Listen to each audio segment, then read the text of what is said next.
Frank Wilson has made a decision on his starting quarterback against Arkansas. You'll hear what he said next. Locked on LSU. Here we go.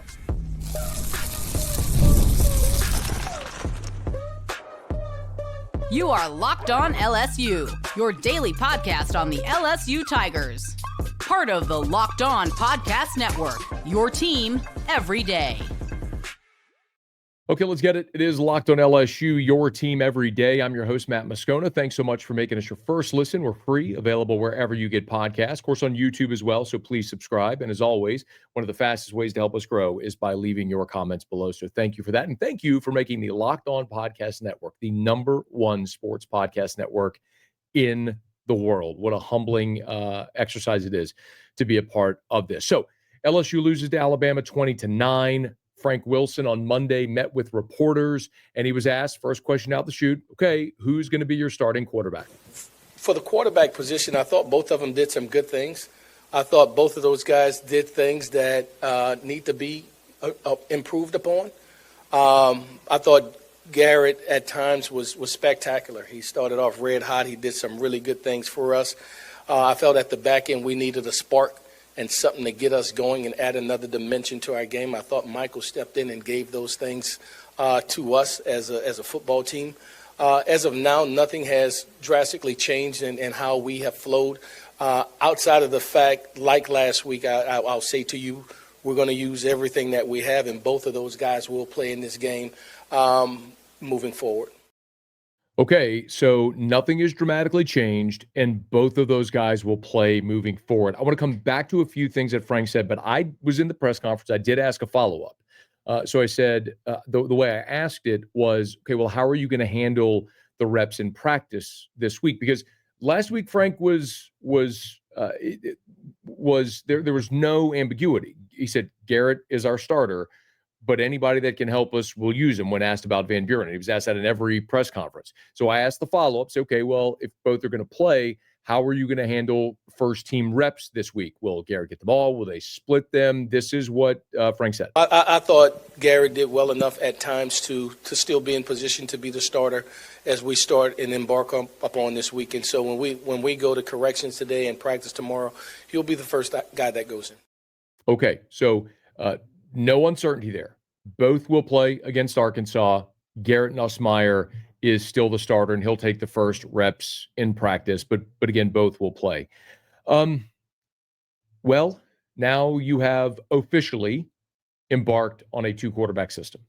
And you know the old adage that if you have two quarterbacks, you don't have one. And that's got to be where this coaching staff feels like they are right now with Nussmeier and Van Buren. I don't think there's any doubt at this point what the fan sentiment is. The fans are ready for a change. The fans want to see Michael Van Buren. Y'all, I read your comments on these videos. I have a text line that I open to fans to text me anytime. I have email and Twitter and every social media platform. It's abundantly clear what the fans want. There were fans in Tuscaloosa on Saturday chanting MVB for Michael Van Buren when he entered the game. And what I'll say is a couple of things with respect to the two quarterback system. I think I understand it because Garrett Nussmeier has not played well enough this year to take hold of that job, which we'll follow up on here in just a second. Similarly, I think Michael Van Buren did not do enough on Saturday to take the starting job away from Garrett Nussmeier. Now, that may change on Saturday, and it does create a complicated situation because let's say, hypothetically, Garrett Nussmeier starts against Arkansas, which as we go through the week, we'll talk more about Arkansas. Just understand Arkansas is one of the worst defenses in college football. They're top 10 in the country in offense. They're 8th in the country in offense, but they are at the bottom in defense. They're literally one of the worst defenses in college football. So let's say Michael Van Buren enters the game and has a lot of success, which I suspect he will. I mean, LSU still has talented players, and Arkansas is a miserable defensive football team. So now the more momentum will build toward Van Buren, and then a week from Saturday, you play Western Kentucky, which is senior day. And for a guy in Garrett Nussmeier who has stayed for 5 years, who has is very likely going to leave LSU as the second leading passer in the history, or has a the possibility of leaving as the second leading passer in the history of the program behind only Tommy Hotson, who's responsible a year ago for the second greatest passing season in the history of the program behind only Joe Burrow. Like, Nuss's season passing a year ago was better than Jaden Daniels' Heisman season. Throwing the not all around, but throwing the football. So you have a guy that all he ever wanted to do was win a championship at LSU. That's why he stayed. Even though he sort of had this nomadic childhood being the son of a coach, he traveled around. He always considered himself a Louisianian and always wanted to wear that jersey. He always wanted to wear the purple and gold. And so you had this guy who stayed in an era where guys don't stay, especially at that position. He waited his turn. He ultimately got his opportunity to start. He could have left. He could have transferred. He could have gone to the NFL. He had so many options, but came back consistently because he wanted to be the starting quarterback to win a championship at LSU. And obviously that's not going to happen this year. Why I think you've seen the emotion that you've seen. It would be complicated if on senior day, like I would love for Garrett Nussmeier to have the opportunity to start his final game at LSU in Tiger Stadium, but that could become complicated if Nussmeier and the offense continue to struggle against Arkansas and Van Buren and the offense get in gear a little bit. Now, look back very briefly to what Frank Wilson said. At times, Garrett Nussmeier was spectacular. And quite honestly, he's right. He was 18 of 21 for 121 yards. He did not throw a touchdown, did not throw an interception.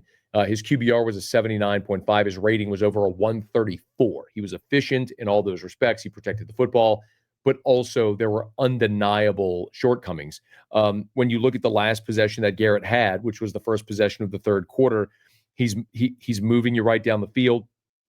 You overcome the false start on Ori Williams, the beautiful ball to Nick Anderson for 16 yards. Unfortunately, the play where Nick Anderson was hurt. The 20-yarder to Xavion Thomas on a 2nd and 5. That was the play where he had the face mask, which moved you down to their 22-yard line. But then you have a 1st and goal from the 8, and you end up with an incomplete pass. You have a delay of game on a 3rd and 8, moving you back to the 13-yard line. Then you blow the timeout, and then he takes the sack that was quite honestly his fault. He needed to step up. Instead, he rolled back, ended up taking a 14-yard loss, kick a field goal. That was the end. So there was good from Nussmeier. Like Frank said, there was some that was spectacular, but there was also a lot that was bad. You hadn't gotten in the end zone, needed a spark. So you put Michael Van Buren in the game, and this is all stuff we went over in our postgame and in the PFF grades, but Van Buren leading LSU only managed one drive that yielded points, and that was the 37-yard field goal there on the first drive of the fourth quarter after the Harold Perkins fumble. So you got the ball at the plus 38, and you weren't able to do anything except settle for a field goal. So Van Buren did some nice things, certainly, but he also took a couple of sacks. Van Buren fumbled late in the game. He completed fewer than 50% of his passes. All that to say, both guys did nice things. Both guys struggled. So you don't have a very clear number one. So both will play again this weekend at Arkansas. So how does that look? One more thing that Frank Wilson said that I want to touch on that I thought was fascinating, because he told you the story without telling you the story. And this is really why ultimately they're going away from the decision to stick solely with Garrett Nussmeier. You're going to hear that from Frank Wilson. I'll explain it next. It's Locked on LSU, your team every day. The holiday season is right around the corner, and that means it's time to get your home ready, whether you need more seating for guests, cozy new linens, or fun serveware for holiday hosting. Wayfair's Black Friday sale is here to help you make your space shine. And the best part, you don't have to wait. Wayfair's Black Friday deals are happening all month long with up to 70% off everything from sofas to spatulas. And if you've ever hosted family for the holidays, you know how much difference a few new touches can make, and Wayfair makes that easy. So don't miss out on early Black Friday deals. Head to wayfair.com now to shop Wayfair's Black Friday sale for up to 70% off. That's WAYFAIR.com. Sale ends December the 7th. And we're brought to you by FanDuel. The NBA is back, and there's no better place to get in on the action than FanDuel, the official sports betting partner of the NBA. Even if you miss the start of the game or you want to ride the hot hand, FanDuel has live bets on everything from who will score next to fourth quarter comebacks. Plus, you can even combine your live bets into a same-game parlay for a shot at a bigger payout. It keeps every game exciting, especially when your team's making that late push. And right now, FanDuel is giving new customers $300 in bonus bets when your first $5 bet wins. So Head to FanDuel.com to sign up and play your game with FanDuel, the official sports betting partner of the NBA. So Frank Wilson met with reporters on Monday and disclosed that they'll use both quarterbacks against Arkansas and that Garrett Nussmeier will continue to play first. But there was something else that Frank said, and it was in his opening statement, and this is what really struck me. He was talking about how going into the Alabama game, he made it clear they were going to win the game. They were not going to keep it close. They weren't going for a moral victory. They were going to be aggressive and try to win. Look, LSU was lining up on, this was Michael Van Buren's first drive in the third quarter. They were lining up to go for it on a 4th and 1, and then you had the false start by Bauer Sharp, which made it 4th and 6, and ultimately they had to punt. There were circumstances in this game where LSU was going to be aggressive. Another one of those was at the end of the first half. So LSU gets the ball. It's a 10-3 ball game. It's a one-score ball game. And remember, you're getting the ball to start the second half. So you have this golden opportunity with 2:28 to play in the first half, down 10-3, to go get points, put together a 2-minute drive, go get points, and then you're getting the ball to start the second half, potentially go back-to-back, and give yourself potentially a lead, make Alabama play from behind, just change the dynamic of the game. So they're going to be aggressive. And Frank, you can hear, I'm gonna recount for you what happened in that sequence in case you forgot. Everyone will remember the Xavier Thomas play, where Nussmeier on third down did not throw the ball to Xavier, who was open downfield. But listen to Frank talk about the whole sequence there when they got the ball with 2:28 to play in the half. So with 2:20 and change left, and down by 7, we try to get started to get a 2-minute drill going for our football team. I thought, first down we pick up 2-3 yards. Second down, I thought we had a good call. We didn't convert. Third down, I think we got even a better call. They're exactly where we thought they would be. It's the exact defensive call we anticipated, and we don't convert there. Now, I want to remind you what happened in that sequence. Remember, Frank said, they're exactly where we thought they were going to be. We got exactly the defensive call we thought we were going to get, which shows you'd scouted them well in that moment. You knew what you were going to do in a 2-minute offense, what play you were going to call. You got to go execute it. On first down, 2:28, they ran the ball with Xavier Thomas. It's when Xavier came from wide into the backfield, took a handoff, got 2 yards. So it's 2nd and 8. Remember, you started this drive at your own 9-yard line after they missed the field goal. So they missed the 26-yard field goal, so you're starting at your own 9-yard line after their missed field goal. 2 yards.